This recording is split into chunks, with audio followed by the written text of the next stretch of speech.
Ekskluziv olarak Rusarlı David təqdim edir.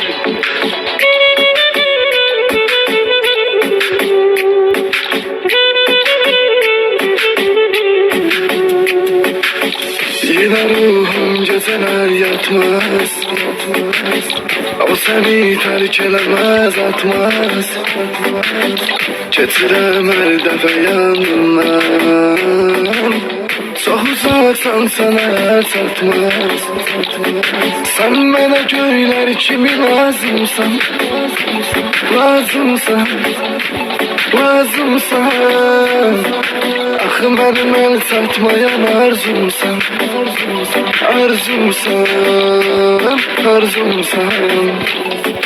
Yox bu qədər dərdə dözüm məndə, öldüm mən, öldüm mən. Heç yoxmuş sarlı vəfa səndə, bildim mən, bildim mən.